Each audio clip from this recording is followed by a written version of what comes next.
Recording. Okay.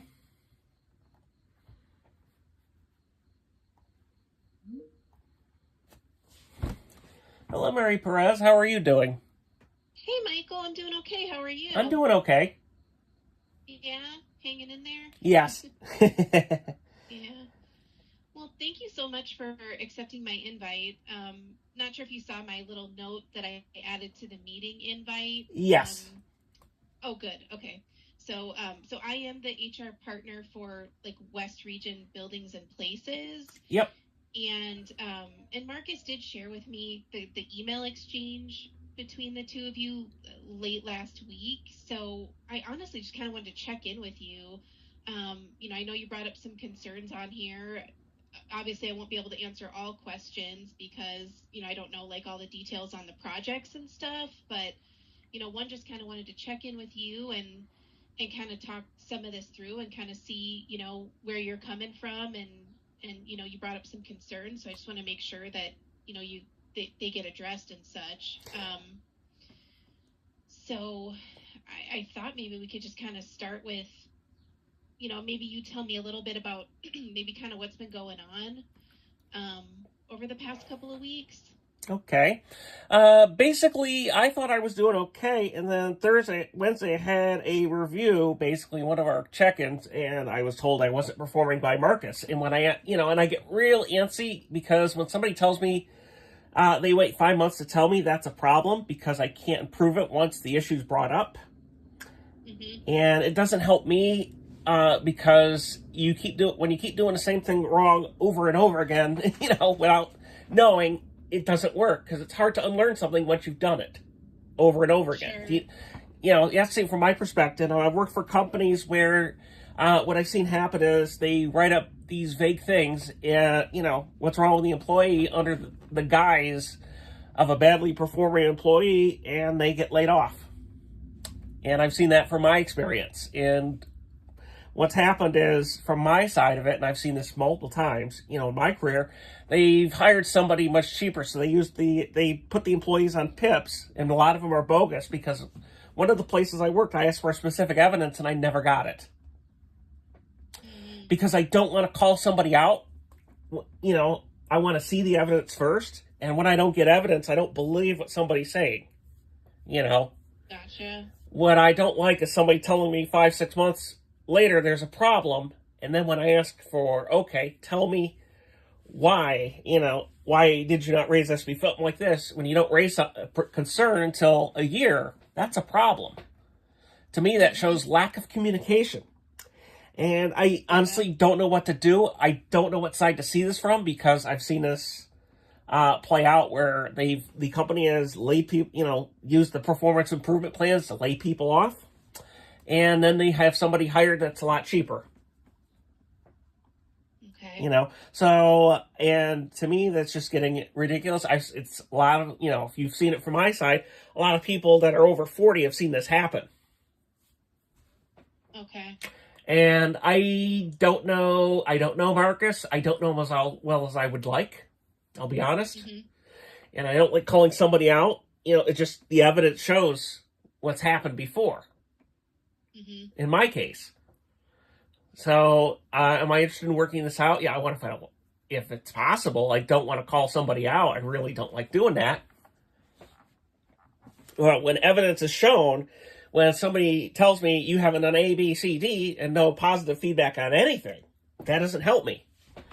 I read that as, a boss that does that, to me, is not a good boss. Is not willing to help you grow, and help you into the job. And pretty much their mind is made up to lay people off. I've seen that happen. My career, the same things happen where they would, fuss like crazy, and not do anything. They wait till, I call it the Pearl Harbor. The boss, enacted the proverbial Pearl Harbor bombing. It's a saying, basically. Basically they just dumped all the feedback, negative feedback on you. Okay. Well, I mean, I definitely think that, Marcus should be able to provide examples if there's concerns. I mean, I can definitely say that, the goal is for you to be successful at AECOM. And of course, again, I don't know all the ins and outs and the day-to-day stuff, but I appreciate you kind of sharing this with me, because then it does give me some insight, as to kind of where you're coming from. And I'm sorry that you went through that where you've worked at before. But I mean, I think that definitely a follow-up call should happen to kind of talk through, just kind of the items together. I think that would be good, honestly, because Yeah. I don't want to put words in his mouth. It doesn't get anybody things done. What it does when people clamp down and don't give evidence is, to me, it makes me suspect the worst. Mm-hmm. And when I suspect the worst, I had one boss that just didn't want to give me a break. I had, one of the jobs I had, the boss basically said I wasn't performing. I asked for examples. I didn't get any. And I got yelled at, and one boss accused me of, for example, not working one week during the pandemic. Well, years ago when the pandemic happened, the city of San Jose had curfews. And I got busted for, he didn't care there was a curfew. And I had another example where the boss said he had a 2-hour conversation, yet the computer said it was 27 minutes. And I snipped it and sent it, and I was told that didn't matter. Computer evidence didn't matter. Wow. That's something you don't forget. Yeah, no, I definitely can understand that. Well, I mean, I think talking through the items, the specific examples, I think would be helpful, just to kind of get everyone on the same page of what's what. And I mean, of course, at the same time, I mean, he should be able to provide you constructive feedback, again, with specific examples, so that you guys can kind of talk through and say, okay, this is why this didn't work. What should we do going forward? Things of that nature, kind of having that, again, that open communication and open dialogue, from both sides. Because nobody's perfect, right? I understand that. I just don't like it when people say there are complaints and nobody complains. That's what I don't like, because I can't fix something I don't know about. And a lot of times what I've seen is when there's complaints, but they want to keep them anonymous, that doesn't help me. Right. Because I've seen happen, in companies, they gang up on somebody they want to get rid of. I've seen that happen. So, and I'll be honest, I was a little nervous today, and I was really nervous Thursday. I really wanted to get it out. I'll be honest, I was upset. And I didn't want to take it out on him. I'll be honest, I don't like doing that. Yeah. I'd rather think about it first. Right. I'm the type of person, you better leave me alone if you have made me upset. Leave me alone. Don't go near me. Kind of give you some space. Yeah, because I don't want to cut somebody's head off. I don't know if he's had a bad day. I don't know. Right. No, I get it. Yeah, I agree. It's always good to kind of, sleep on things or kind of regroup. I'm the same way. It's like, okay, I need a minute to kind of step away and and breathe through it, and then come back and look at it with a fresh set of eyes again. So no, I get that. When I wrote my response to him, it took a little while, because I wanted to, I wanted to think this through. I didn't want to just get mad at him. Like how, like the proverbial DJ on coffee, amped on coffee. Right. I don't know if you've heard that, where they get mad. I don't think I've heard that one. Michael Savage. He was a talk radio show host. He would act the same way. When he would get mad, he would just go in a spiel. Okay, yeah. No, I get it. When something kind of happens, of course we react. It's just natural for all of us, and everyone kind of has a different way. So no, I hear that. And I mean, maybe, sometime mid this week, maybe the three of us could regroup. I mean, I don't mind being on the call. Yeah, that would be good. Yeah, I want to hear his side of this too. Because the last thing you want is to have lawyers involved, because that's, I've seen this happen before with the, laying people off, and I've seen it. Right. No, I hear ya. So does that sound like that? So that's something that you'd be open to? That I'm very open to that. Yeah, I want to see the evidence Okay. first before he has the meeting. I want to be prepared. Gotcha. So I'll see what, I mean, I do think it's best to kind of talk through the items, the three of us together. I don't know. I have to talk to him more about what he could pull on his end prior to the call. But I think just kind of maybe talking through each item, that was on his list, and kind of, I will say, I mean, I've worked with him for a while, and he's pretty good about giving examples too. He's a pretty detailed guy, at least from my experience. Mm-hmm. So, I mean, I think that would be a good thing.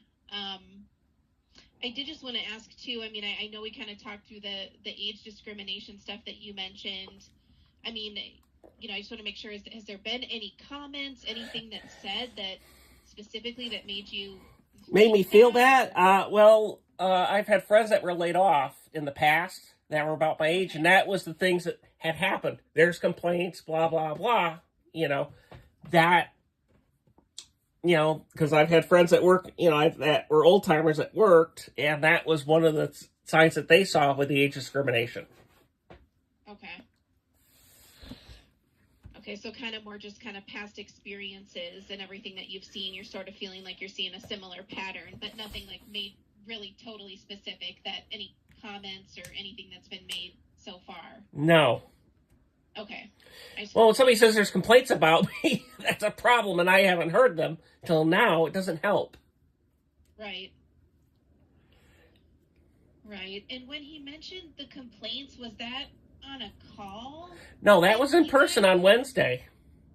Okay.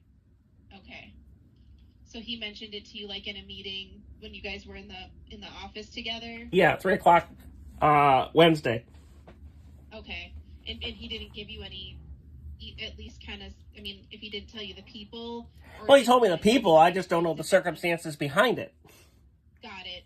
Okay. So kind of just not fully understanding kind of what the examples are. Well, when somebody says there's complaints and they don't give me examples of the complaints or, the situation involved in the complaints, it doesn't do me any good because I can't fix it. Right. Absolutely. Yeah. Okay. I want to say thank you for talking. I appreciate it. And thank you for calming me down. I appreciate that as well. No worries. I mean, I definitely think we can get to a better place. I feel really confident about that. And I think it's just a matter of, like you said, that kind of, communication. And I'm, again, I'm happy to be on a call because I want this to be a positive work environment for everybody. Yeah, I do too, honestly. I like the younger guys I work with. I like working with them a lot, It's part of, in my case, the expectations weren't clear, at the beginning is part of this too. Yeah. No, it sounds like some things just need to kind of be cleared up, like you said. And yeah, I like things in writing, and the reason I do is because then there's no ambiguities, Mm-hmm.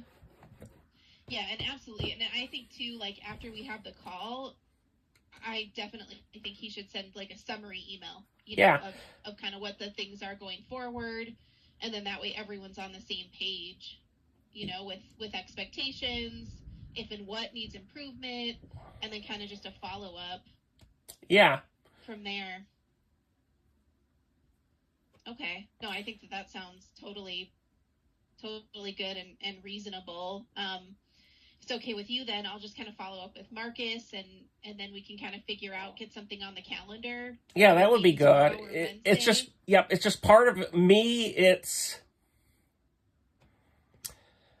because I've seen this happen before. Another thing that happened was I was told, budgets are important, and the problem isn't me. I'm licensed as a professional engineer in California, and the problem is when you endanger that license, the state, I don't know about where you are in Nevada, but California really cracks down on it.